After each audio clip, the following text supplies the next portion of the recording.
Iran आणि America यांच्यातील तणाव आता टोकाला पोहोचला. अमेरिकेचे राष्ट्राध्यक्ष डोनाल्ड ट्रम्प यांनी इराणला शेवटचा इशारा दिलाय.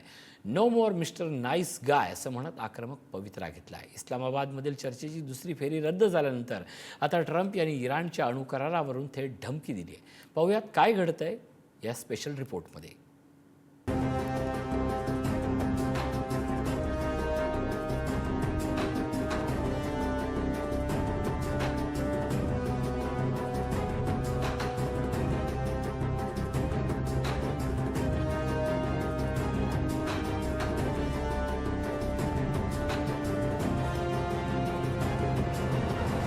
इराणची वेळ संपत चालली आहे, माझी नाही या शब्दात डोनाल्ड ट्रम्प यांनी इराणला ठणकावून सांगितलंय. त्यामुळे आता पुन्हा एकदा युद्धाचा भडका उडण्याची शक्यता व्यक्त केली जाते. गेल्या अनेक दिवसांपासून अमेरिका आणि इराण यांच्यात अणु करारावरती चर्चा सुरू असतानाच ट्रम्प यांचा पारा आता आणखी चढलेला आहे.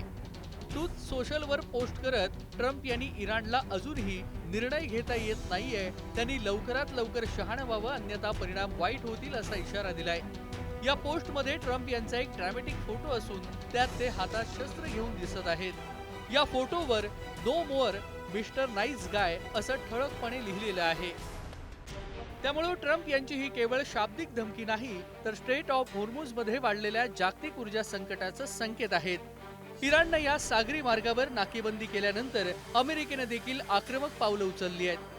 ट्रम्प यांनी देखील होर्मुझच्या सामुद्रधुनीला वेढा दिलेला असून ट्रम्प यांनी आपल्या अधिकाऱ्यांना इराणची दीर्घकालीन आर्थिक नाकेबंदी करण्याची तयारी करण्याचे आदेश दिले आहेत. इराणच्या अर्थव्यवस्थेची नाडी असलेले तेल निर्यात पूर्णपणे रोखून त्यांना गुडघ्यावर आणण्याचा हा ट्रम्प यांचा प्लॅन आहे. होर्मुझच्या सामुद्रधुनीची नाकेबंदी करणं हे इराणसाठी दुधारी तलवार झाली आहे. इराणनं सामुद्रधुनी बंद करून जगाला वेठीस धरलं असलं तरी मात्र ट्रम्प यांनी इराणच्या सामुद्रधुनीला दिलेल्या वेढ्यामुळं इराणचं मोठं नुकसान झालंय. आर्थिक नाकेबंदी आणि युद्धामुळं इराणचा आर्थिक कणा मोडला आहे. आर्थिक नाकेबंदी आणि युद्धामुळं इराणच्या अर्थव्यवस्थेला 10 ते 15% तोटा झालाय. जीवनावश्यक वस्तूंची टंचाई.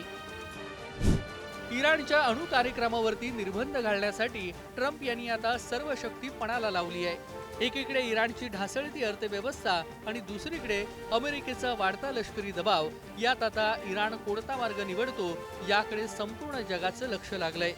ट्रम्प यांनी त्यांचा संयम तुटत चालल्याचं म्हटलंय. त्यामुळे आता इराण ट्रम्प यांच्या अटी मान्य करून झुकणार की हा संघर्ष महायुद्धाच्या दिशेने जाणार असा सवाल उपस्थित केला जात असतानाच ट्रम्प यांनी नवीन धमकी दिली आहे आणि त्यामुळं आता हा वाद चिघळणार की नाही हे पाहावं लागणार आहे. शिवाजी काळे, पुढारी न्यूज.